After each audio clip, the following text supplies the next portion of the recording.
the book of Job. We're going to Job chapter 4, find verse 1. Job chapter 4, verse 1. Um, I'm going to just read the background, our little background summation first before we get into the this segment of verses that we are going to feature here in the study. So just want to remind us of the timetable since we started this series and how that timetable is going to complement what we are going to focus on in the next several lessons here. So we opened the study, or the book of Job, I should say, opens with the conversation between God and Satan Lucifer, as he is required. Satan Lucifer is required to attend the meeting of the sons of God, and we dug in. We did a lot of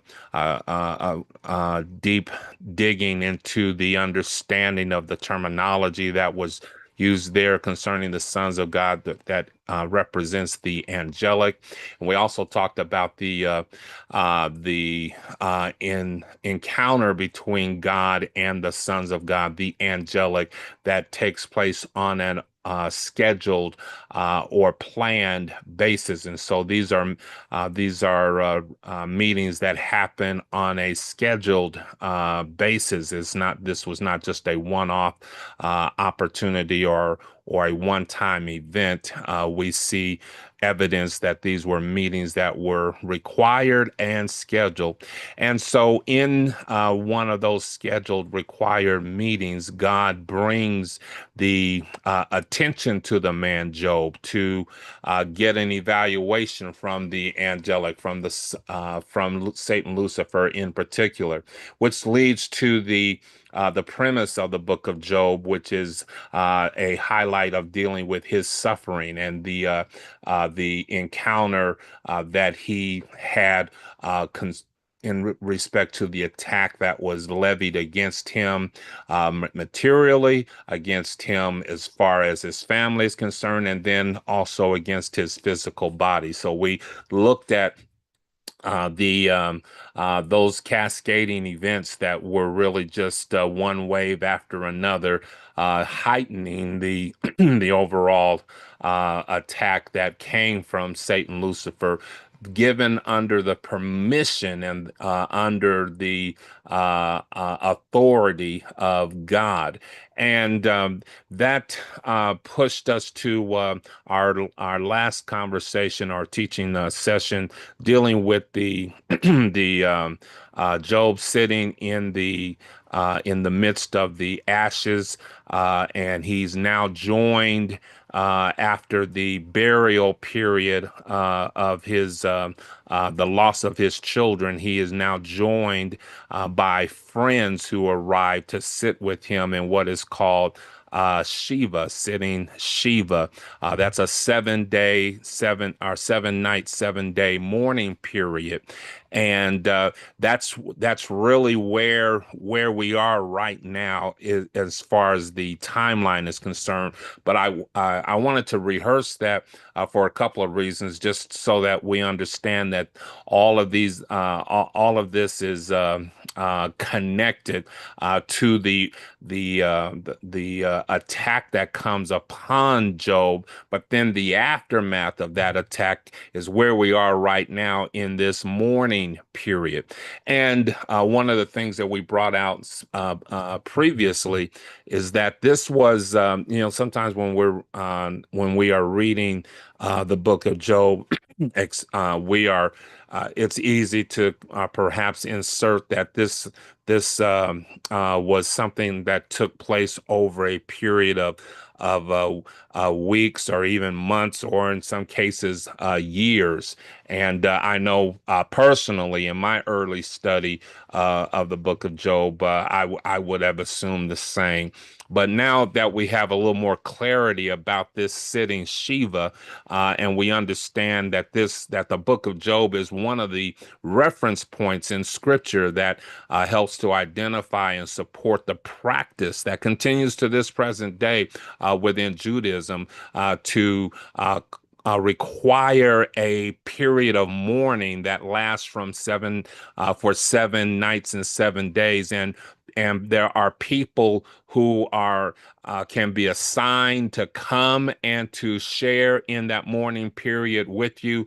Generally, close friends and family members are those who are going to join you, and so very similar to there being some specifics in respect to the meeting that God had with the angelic, the sons of God. That was not a random event. That was a planned or a scheduled event. I want to also just reintroduce the fact that the those friends that have arrived on the scene at Job's homestead. This is not a random event either. This is something that is that was a practice. This is something that was expected when there was a loss of a family member. This is a part of their cultural responsibility among this people group. And I want to keep in mind now, this is before we have the formal identification of Hebrews or Jews. This time that we're looking at in the life of Job predates all of that. So now it helps us to understand that many of the practices and some of the foundational characteristics that we'll find in Judaism are not necessarily just assigned to them as Jews only, but assigned to them relative to the historical culture that they are connected with, that they have come from. That also helps to open us up when we go back to the beginning of our storyline, if you will, concerning the physical place, the location where we are in the land of Uz. Job chapter 1, verse 1 talks about the land of Uz, and we took some time to dig into that origin culture that is connected to the descendancy of Shem. Shem, one of the three survivors, I should say, one of the sons of Noah, who are the survival family post flood. They are those who will come and repopulate the earth. So we see that there were certain practices that perhaps began even before the flood that transcended the period of the flood and are continued to be practiced post flood and even to this very day. And when we look at that, it helps us to see that there are some characteristics of civilization, characteristics of cultural behavior that are established well before there is what we call religion, or even before, from a biblical framework, before what we see formalized as Judaism. These are things that were a part of culture. This practice of mourning the loss of a friend or family member. This was a practice that was a part of culture. I want to stick one more thing in there, just concerning the mourning period. Uh, Within Judaism specifically, there is a requirement for this to take place within a two to from a 24 to 48 hour period. Now that may be more restrictive, or more be that may be more definitive of Judaism itself as far as the time frame is concerned, but the general practice of mourners coming to sit with a family member, this is something that was a part of ancestral culture that would take us all the way back to the beginnings of those that are identified as first peoples and those who are the survivors of the post-flood era. So all of those things are kind of wrapped into the background, hidden into the messaging of the story of Job. And one of the reasons why, again, I wanted to just kind of recapture this timeline is so that we can now take a closer look at this next segment that's going to take us into the responses that are going to come from these three friends that we have already identified that have arrived on the scene to sit in mourning with Job. We're going to, over these next few lessons, we're going to be looking at the three friends in particular that are initially identified. When we get further down the road, we'll discover that there's a fourth character that will be added to this story. But for now, the focus is on three friends that have come to sit in mourning with Job. All right. This is a part of the mourning period. And so this is something that would have happened very soon after the loss of Job's family, the loss of his children. So uh, this is not something that, just kind of takes place over a long drawn out period during the suffering of Job. The loss of Job's material wealth, the loss of his family, and then even the attack on his physical body are all waves of events that took place, one right behind the other. And now what we are looking at is the those who have come to sit with him. This is immediately following the loss and the burial of his children. So he has these friends that have arrived on the scene specifically to mourn with him. They have listened to Job. All three friends have listened to Job and heard his grieving response. As we said when we were digging into this in our previous lesson study, the 7 days of mourning are supposed to occur in silence.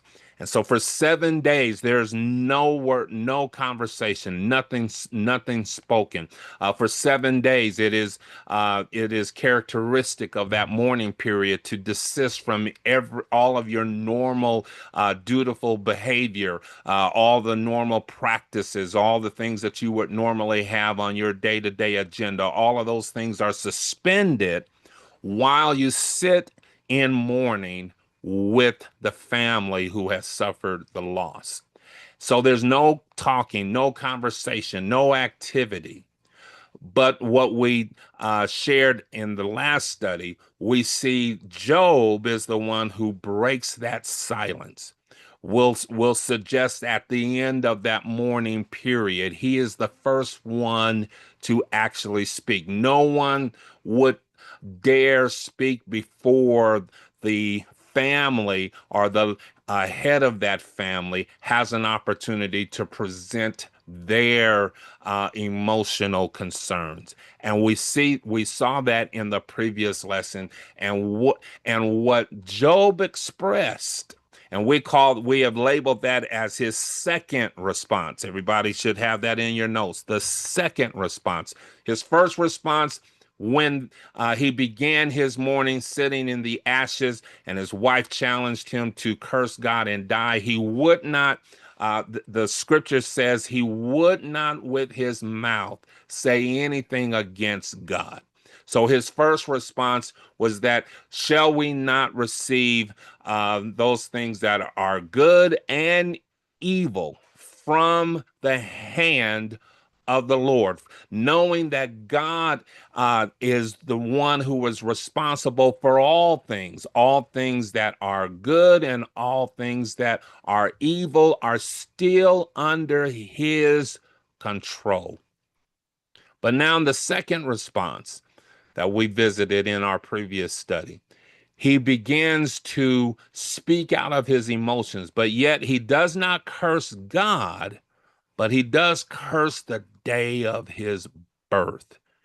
And then, as we said in the last session, he backs that up even further to speak against the night of his conception.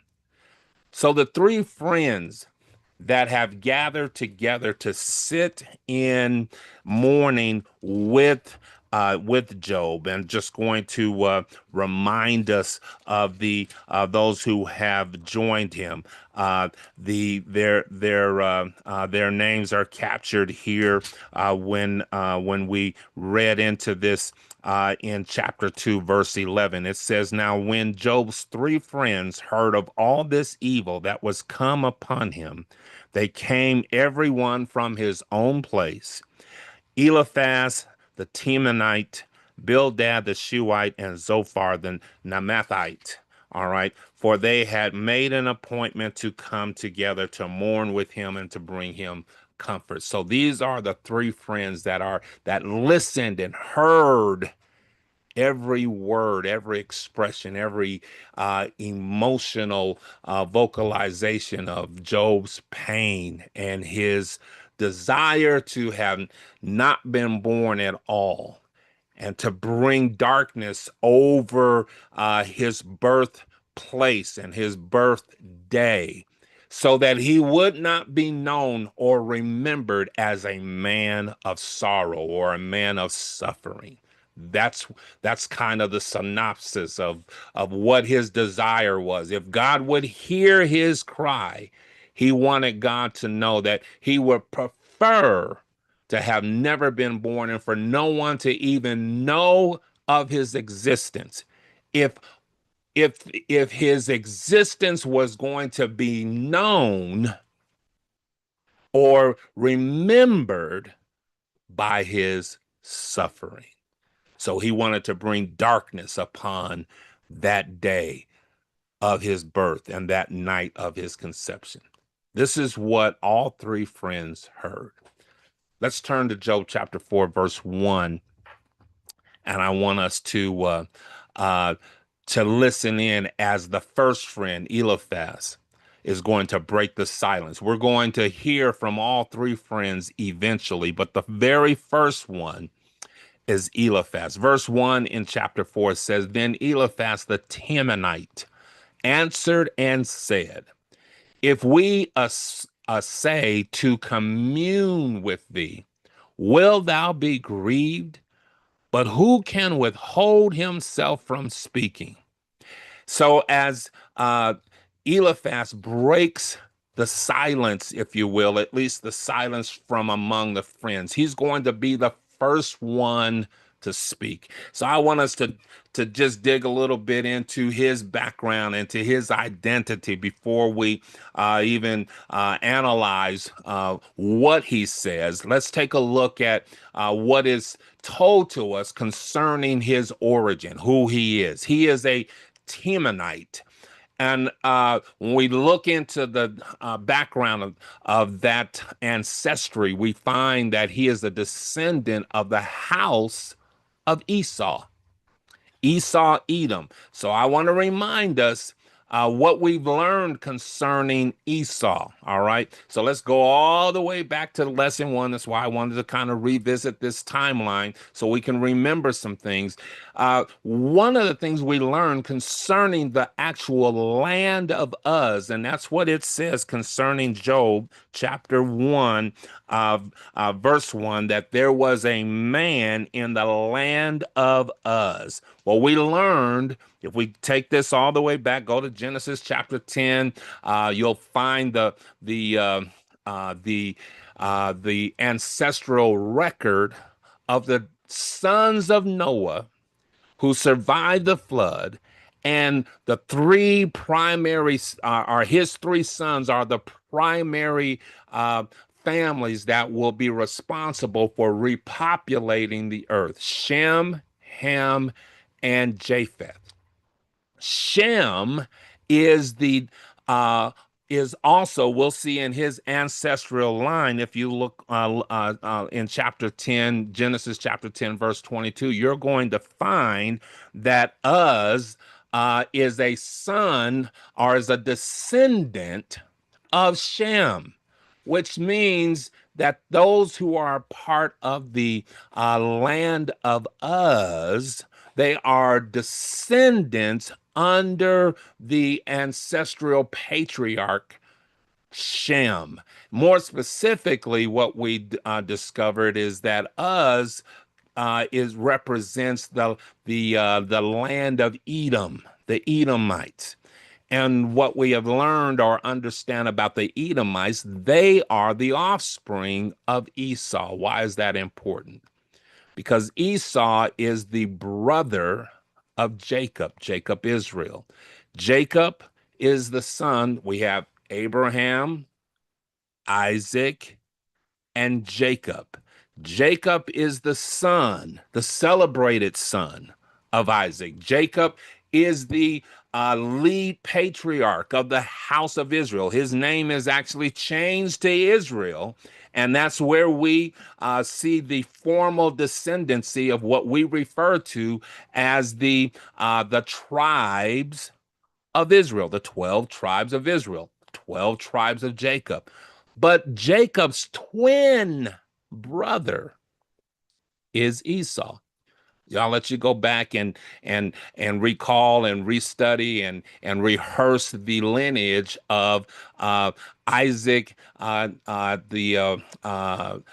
the father of Jacob and Esau, and it says that they were both in the womb simultaneously. They were twins, and in the natural natural womb, there was already a conflict between the two nations. That's how the Bible describes it.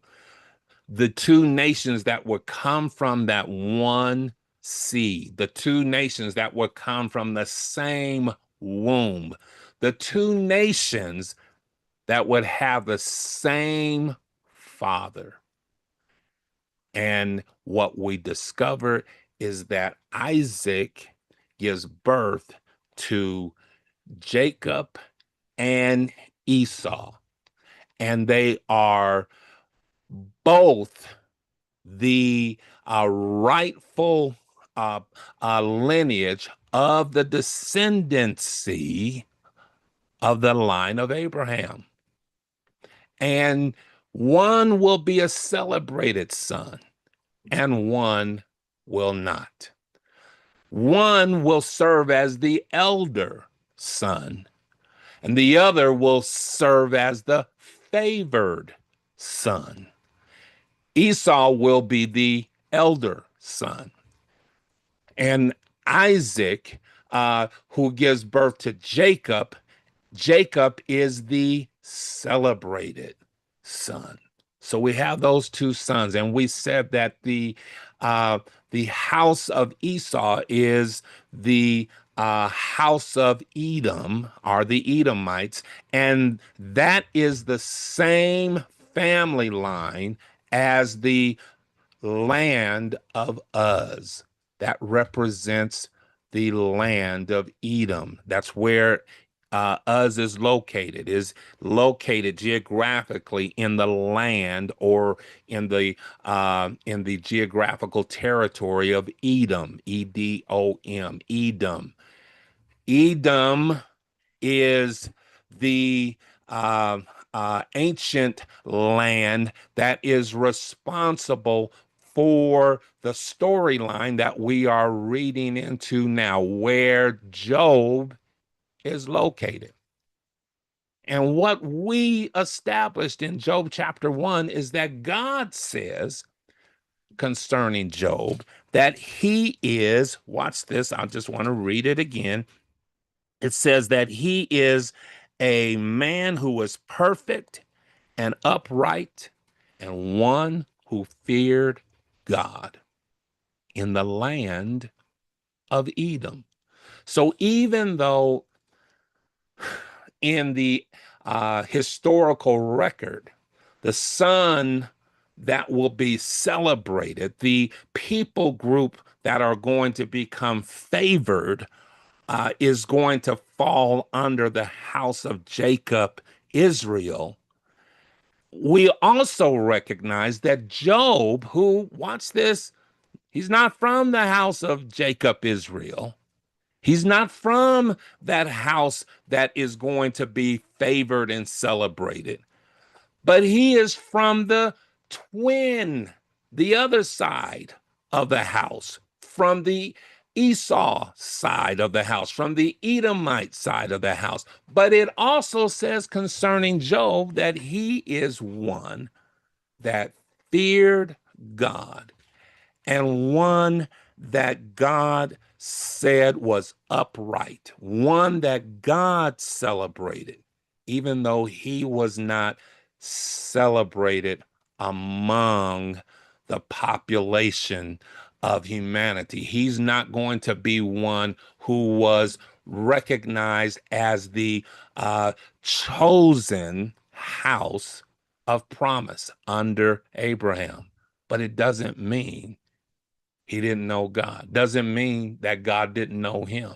And what's very interesting is that the storyline of Job is being celebrated by those who are descendants of Jacob, Israel, of the Israelites, of the Hebrews. They're celebrating the story of Job. They are using the story of Job to also capture how God turned the fate of Job after the attack that he came under. I said all of that just to reset our teaching conversation so that we understand now the first person to speak to Job after he has heard Job cry out and talk about his desire to curse his day of birth and to bring darkness upon his existence. The first person to speak is someone who was from the house of Edom. He's a Temanite. He's born out of the house of Esau and Edom, which really means that rightfully so, he has some kind of family connection to Job. So as we said earlier, if you're sitting Shiva, you're not, this is where they're in this period of mourning. That's why it was important for us to recapture the timeline here. They are in this period of mourning. They've set 7 days, 7 nights with no conversation, with no activity, but they were mourning collectively. Who would be naturally drawn or invited or expected to come to the mourning of the loss of Job? His family. And it is a family member who speaks first. Now watch this. This is what we have factual information about concerning the Temanites. They are known for their wealth and their wisdom. I want you to see the comparison here. They are known for their wealth and their wisdom. Hold on. See, somebody might have missed this previously. But if you go back and you take a look at the story concerning Jacob and Esau, when Jacob is preparing to come into the fullness of the promise that has been set aside for him, before he can fully embrace his place and position after working for one of his family members to establish his own personal wealth. Before he goes to establish his own household, he seeks out Esau to get Esau's blessing. He's actually concerned because in order for him to get to where he needs to be, he has to go past territory that is governed by his twin brother Esau, who he, and we tell the whole story, who he tricked out of his birthright in order to even have the position, the opportunity that he's going to pursue. But he now recognizes that he has to make amends with Esau. And when he goes, he wants to give all these blessings and great offerings to Esau to repair and restore the relationship. And Esau rejects the offerings, not because he's angry, not because he's upset with Jacob, but what he says in context is, I don't need anything from you because I have my own blessing. I have been blessed with great wealth. So we see that that is something akin to the ancestral heritage of the Edomites, the lineage of Esau, that they are wealthy people. And when we do the background check on Eliphaz, who is a Temanite, and it will tell us that the Temanites were people of great wealth, just like their ancestral father Esau. Not only are they known for their wealth, they're also known for their wisdom, their insight, their governing counsel. And Eliphaz is not hesitant to speak. As a matter of fact, he says, I hope that if I begin to speak, it's not going to add to your grief. But he says, but if so, I can't help myself. I must give voice to the message. This is what Eliphaz is saying. I must give voice to the message that I have inside of me. He has to be able to communicate what he feels is the necessary advisement to give to Job, to provide him with counsel. Why? Because this is what he is known for: wealth and wisdom. But hold on, don't forget what I told you. That's exactly what Job is known for: wealth and wisdom, because they come from the same family. They are connected to the Edomite ancestral family. And so now here's one family member sharing with the other family member. This is what gives him the leeway, makes him feel comfortable that he has a right to speak after he has heard Job, because he's family, he's connected, and he's known for providing counsel. So, with boldness, he begins to give advisement. Whether Job wanted to hear it or not, Eliphaz is going to assert himself because he knows that he has to respond to the sorrowful lament that he has heard, that has come from Job.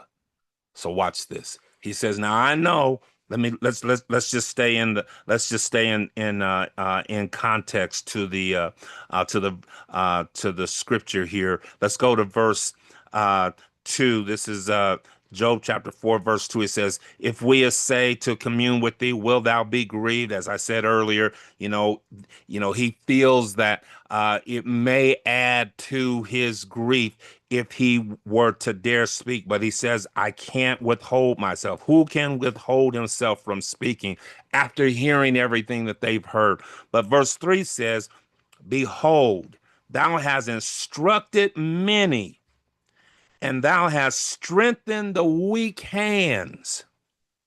Thy words have upholden him who was fallen, and thou hast strengthened the feeble knees." So now what Eliphaz is saying, you have been in my position. We are connected. You have wealth, I have wealth. You are gifted with wisdom, I'm gifted with wisdom. You have counseled others who were weaker than you. You have provided strength to those who had feeble knees. You helped to prop them up, to support them, to speak counsel to them, even if they didn't want to receive it, because you're known for providing that voice of counsel and truth. So now Eliphaz says, now can you receive it? Woo! In the same manner that you're accustomed to giving it. Perhaps that's the observation for us to focus on here tonight. Uh, there are going to be moments in life where God will use us to be able to speak into the life of someone else, to be able to bring great counsel, support, enlightenment, illumination even to others. But are you going to be prepared to also receive it? What happens when it's your turn to have to listen and not have to speak? Woo, man. Let me talk to Del Phillips. Let me talk to Del Phillips because maybe you don't feel like that is an issue that you're going to have to deal with. So I'll just talk to me. What happens when I have to get off the microphone and I got to sit down and listen to the counsel of someone else? Sometimes it's harder for those who know what should be done to be on the opposite side of receiving instruction as opposed to giving instruction. And that's what Eliphaz says. Listen, I know you're accustomed to being the one that have to bring support and strength to someone else. But when you are in a position and you've already admitted you are so overwhelmed, you wish that you had never been born, that the night of your conception would be completely dissolved, destroyed, removed, covered in darkness so that you would not be known at all. So Eliphaz says, it is obvious that you need someone to talk to you, someone to speak counsel to you. There is a place where you and I have to learn how to receive what we are accustomed to giving. Wow. Just because you have been the person that normally gives advice to other folks doesn't mean that you're going to automatically be able to, to self advise, to be able to, come up with all the comfort and strength that you need independently. There's going to come that moment in life where even the strongest among us is going to need someone to help us. You may not want to admit it, but there's not one of us can lay claim to being the spiritual Superman where I don't need nobody, I don't need no help. So that's where Job finds himself. I'm gonna make one last point, and then we'll open this up, get some feedback from our teaching platform here today. Listen, it also allows Eliphaz to lean in, and I'm just gonna hit part of this, and uh, um, and then we'll save the rest of this to pick up on next week. But verse 5, it says, "But now it is come upon thee." Everybody at home say, "But now it has come upon thee."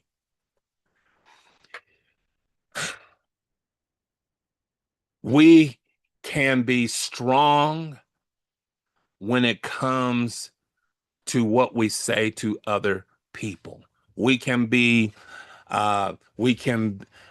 positive, have the ability to see options and opportunities when it comes to other people who are stuck in their moment of indecision. But what Eliphaz says, But now the issues that you have normally been dealing with to counsel and give direction for other people, that issue has now come upon you. You are now that person that you are accustomed to having to assist. You have now become the person that needs assistance. That issue that you are normally addressing concerning others has now showed up at your house, at your address. It is now come upon you. How do we respond when it comes, the challenge that we are accustomed to helping other folks deal with? What happens when that challenge now has come upon you? There's no shortcuts. We don't get a pass. We don't have special privilege. When that problem shows up, I think what we should have been preparing for, if it shows up at your neighbor's house, come on, somebody. Don't act like it can't find your house. When what you have had to counsel others through, don't think that it could never happen to you. And Eliphaz says, but now it has come upon you. How are we going to respond when it comes upon us? So let's just pause here, and we'll take some time to get your feedback, your input on the initial conversation that Eliphaz has now opened up concerning Job. All right, go ahead to the Smith family. Hey, Pastor Dale. Hey, Deacon Terry, go ahead. So Job did something, and when you had talked about him, he did something that nobody else in the Bible has ever done. He cursed himself from being born, Yes. boldly before God. Yes. Nobody else has ever done that. Good point. That's I mean, that's like a bold thing. You stand in Yes. front of God talking about, man, I should have never been born. I don't know why I'm going. I don't know what's up with, you know, Yes. and Yes. even we don't even do that. We might lay the fault at somebody else's doorstep. Right. We Right. don't do that. And the fact that his friend is pointing out the fact that, hey, you've been this person all this time, and now it's your turn, Yes. and you said, what are we going to do? There's Right. nothing. We won't be able to do anything because we're in a position. We don't know what to say because it's not. It's somebody. It's not somebody else. It's us. Absolutely. Absolutely. Absolutely. And while I got you there, Deacon Terry, why is it that it's possible for us to think that it could never happen to us?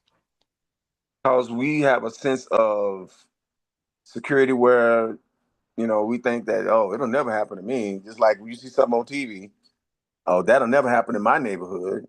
Right. Right. And when Right. it happens in your neighborhood, you speechless. Exactly. Exactly. Exactly.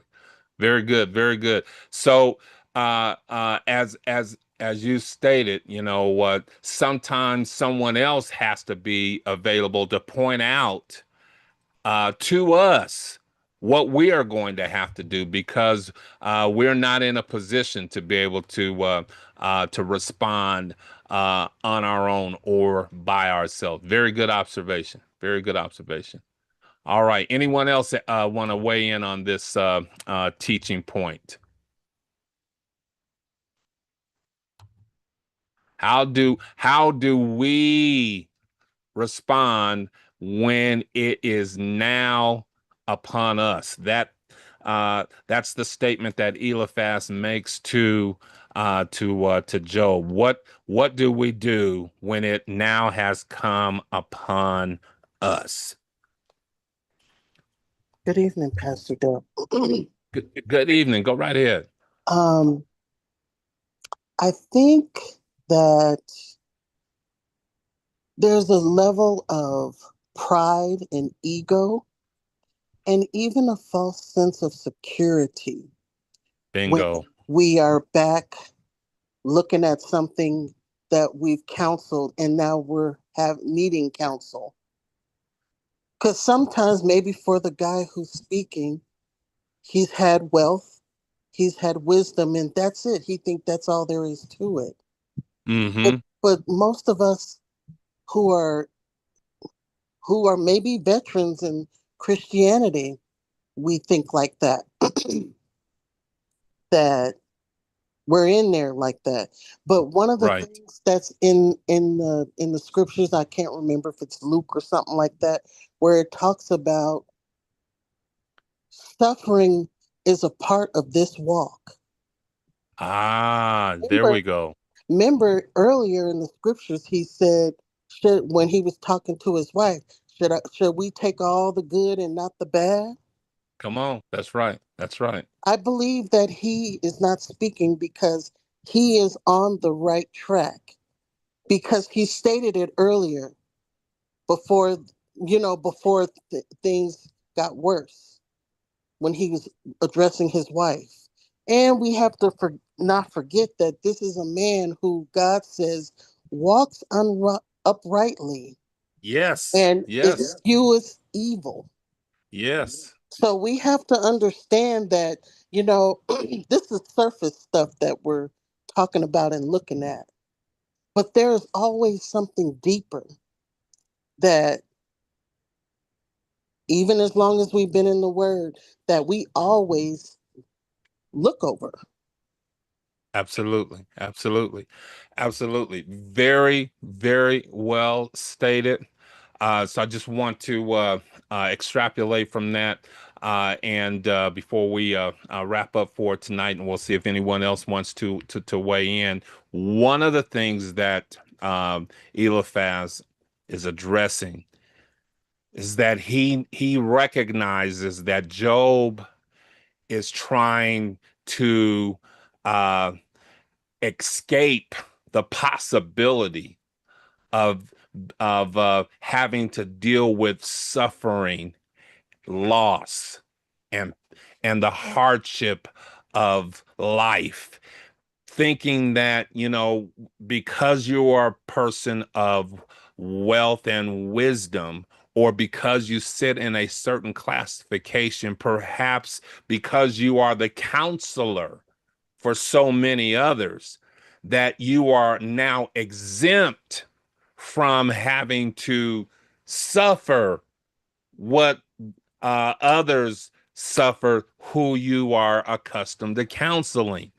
This is one of the things that I do believe Eliphaz gets correct, is that you as the counselor, me as the counselor, has to be prepared to face whatever challenges that I'm also accustomed to teaching or helping other people to face. Be prepared as the strong one, watch this, to also need strength.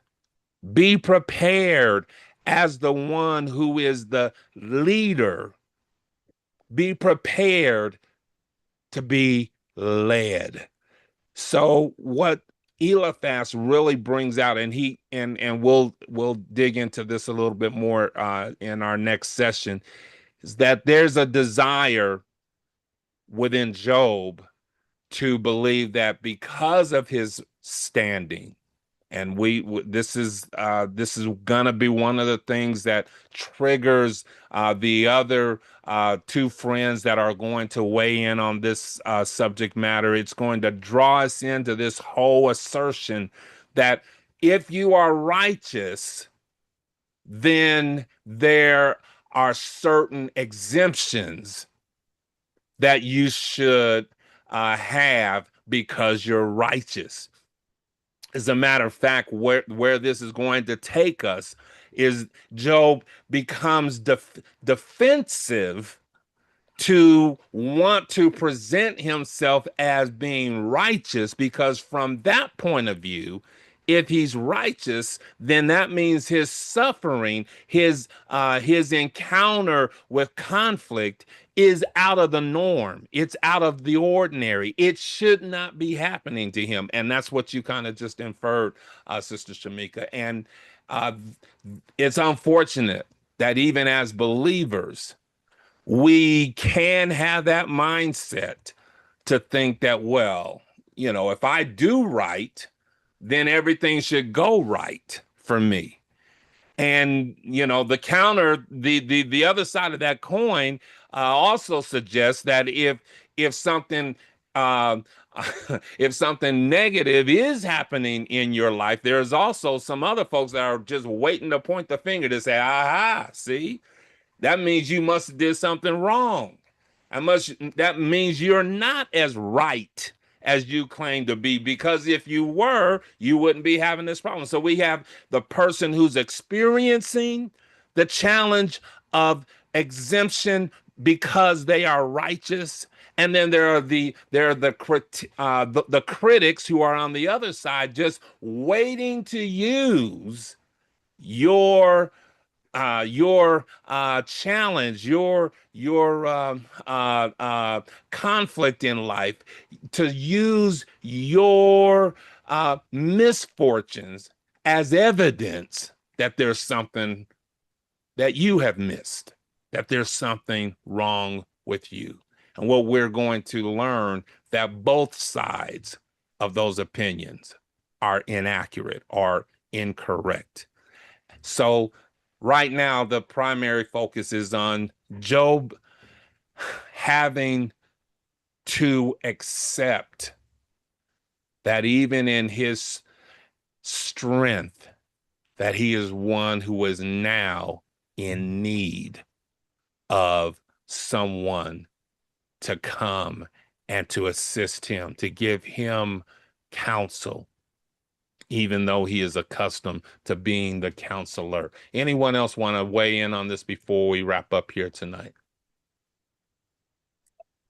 Is it not wrong for us to is it wrong for us to say, I wish I weren't born? I mean, is it Um, isn't it like being ungrateful? I mean, I just thought about that a few times.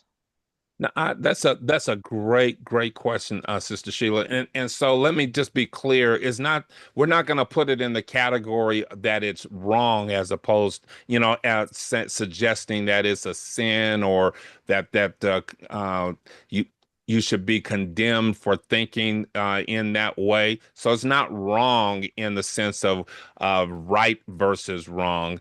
Uh, but what is wrong about the thinking, or about the outcome of that thinking, is that it prevents us from recognizing that if we are here, if God has given us life, He has given us life for a reason. We may not enjoy the moment of life that we are presented with, but it doesn't mean that we are not supposed to be here. So it leads us to wrong thinking when we start to consider or contemplate that, well, if I wasn't born, then I wouldn't have to deal with this. Or if I really am supposed to be here, or supposed to do what God, something that God wants me to do, then this must be the evidence that maybe I'm not, the one that God wants to use, because I'm having all of these great difficulties. So it's not that it's wrong, as in the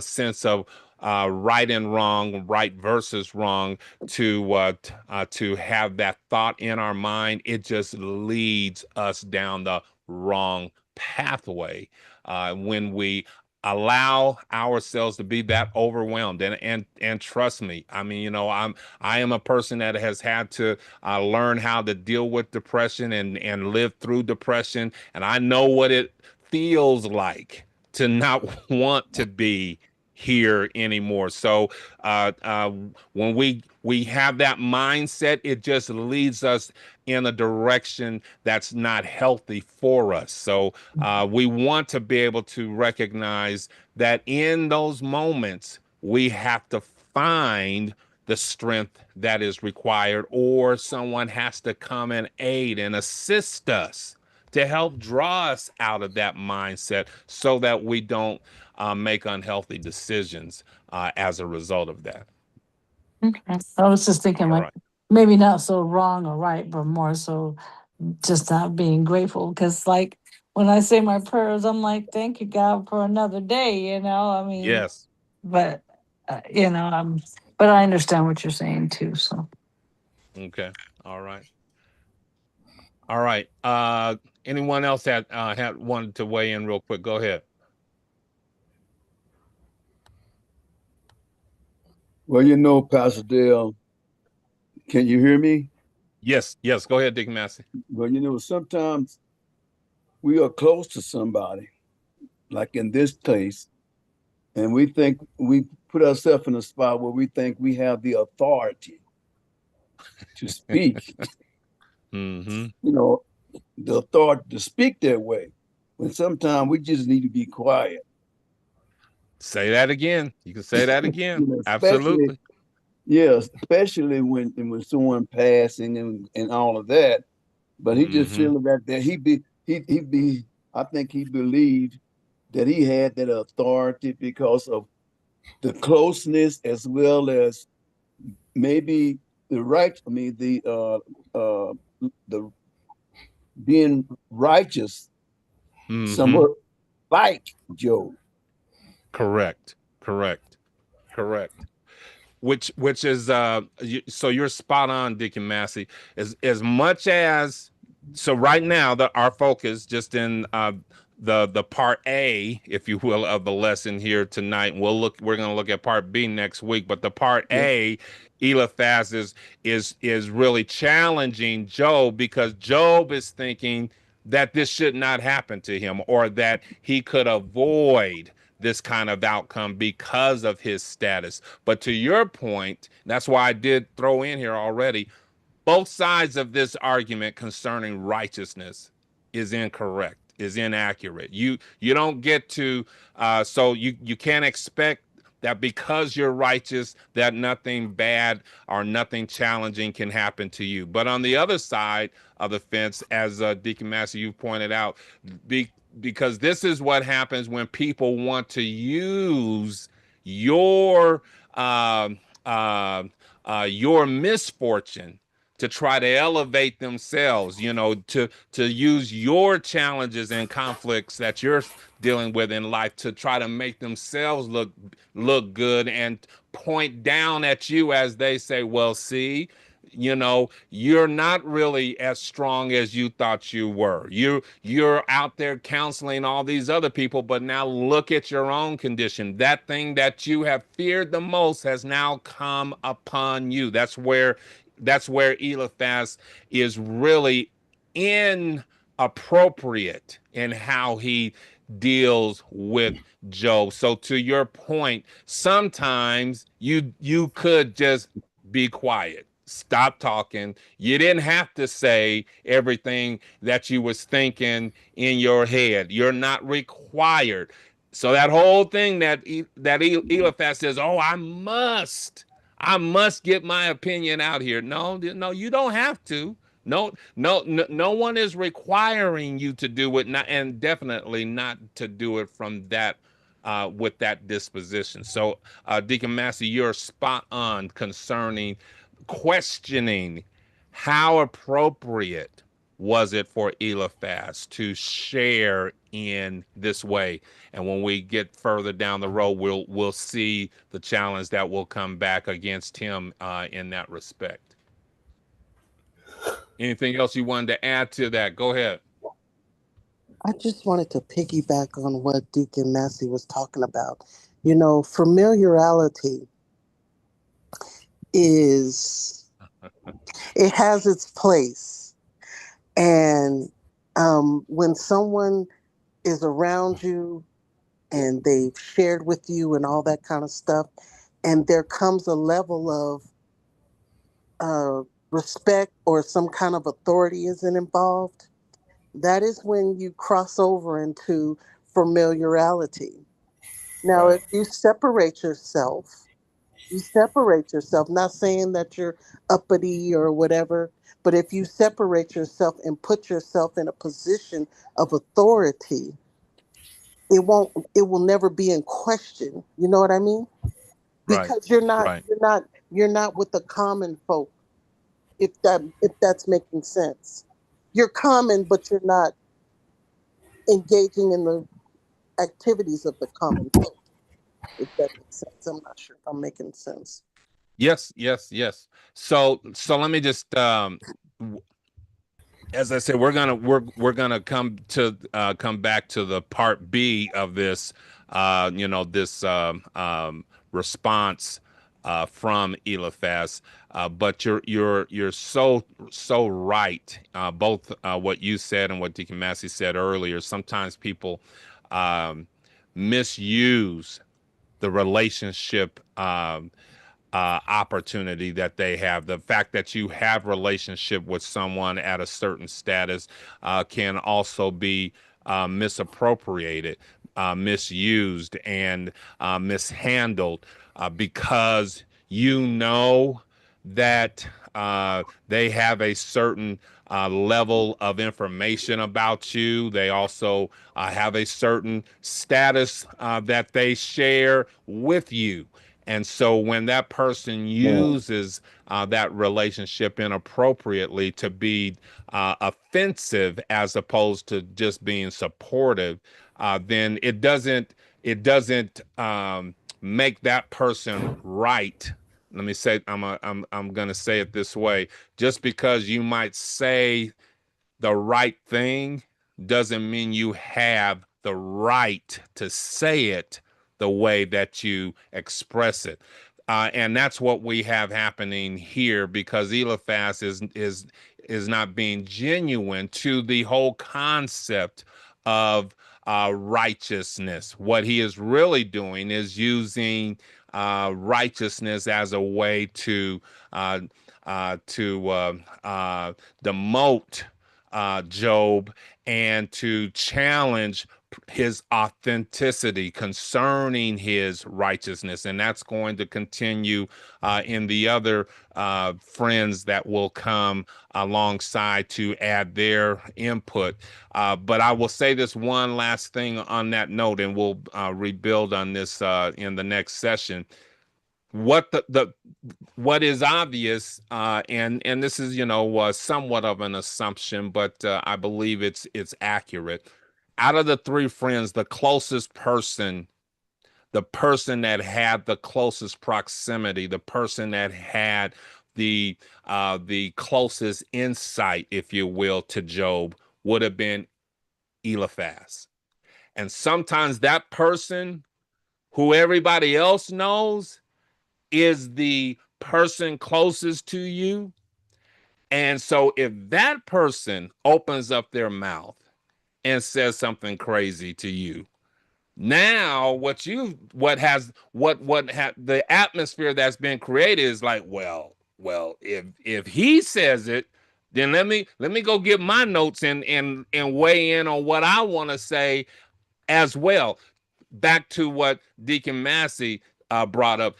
If Eliphaz would have kept his mouth shut, if Eliphaz would have found a better way to share and to actually provide support for the person that's supposed to be his kin, the person that's supposed to be his peer, the person that he's supposed to also respect. If he had found a more respectful, supportive way to address Job, everybody else that was sitting Shiva, sitting in mourning with him, would have also fallen into that pattern. But because Eliphaz got up and said, I can't help it, I just got to say what's on my mind, and he opens up and leads into that conversation with a critique, then he sets the atmosphere for the other voices to also do the same. So it does give us an illustration of not only Uh, was there some fault here concerning Job, in him expecting that he shouldn't have to deal with this type of hardship? But we also get to see how others around him handled what Job said and what Job expressed, how they handled, how they uh, uh, allowed themselves to not be supportive and to find opportunity to use or take advantage of Job's weakness, Job's moment of, even we could say, irrationality, not wanting to have been born. All of those things represented how weak Job was, at least in that moment. They could have found a better way, or Eliphaz in particular could have found a better way to support the person that's supposed to be his friend, his kin, his peer. So it does matter how we approach a situation like this, because we're setting an example and a model that someone else is going to follow. All right. Well, listen, I think there's a lot that we will continue to take away from this, and how we apply it to our own personal life, as well as how we handle others around us that we see dealing with challenges. And as it came out, even in our one of our previous sessions, we really should all be reminded that there's no one who is exempt, no one who's not going to find themselves in that moment of need, in that moment of pain, in that moment of suffering. And so we do well to recognize that this could be me. And how would I want to be handled, in a situation like this? And so I hope that we'll take that to heart as we continue to dig into this. We want to invite you to join us for our prayer time on tomorrow. And I'm not sure if Sister Jackie is on the platform with us this evening. And if not, all right. So listen, tomorrow night at 7:15, we do have our prayer intercessors coming together. We want to invite you and encourage you to join us on our prayer conference line. That phone number, you can find it on our website, but at thwconline.com, thwconline.com. And if you want to jot this number down real quick, you can call us at 857-799-9434. That's our prayer line number. You'll find that same number on our website. 7:15 tomorrow night to join us for our prayer time. Let me also just give a big shout out for those who are joining us on our social media platforms. September 6th, September the 6th. That's the first Sunday in September. We are looking forward to having our annual One Body event. One Body event is our gathering of faith believers, of church members, to have our experience at City Park, coming together to pray and to praise. One body. Praise. That's what we call it, to pray and to praise collectively. And we're looking forward to having what we celebrate alongside our First Lady Elena, who is the visionary behind this gathering, wanting to bring the body together without walls so that we can have an impact on the community where we live and where we serve. So we're inviting you to come and to join us on September the 6th. 3 p.m. We will be at City Park for our 5th annual gathering. We are looking forward to having a great time of fellowship and a great time of prayer and praise together. So you can also find that information on our website as well, get more details, and we look forward to you joining us. God bless each and every one of you, and we look forward to you coming to share with us on our next teaching session. Take care. Good night, all. God bless. Good night.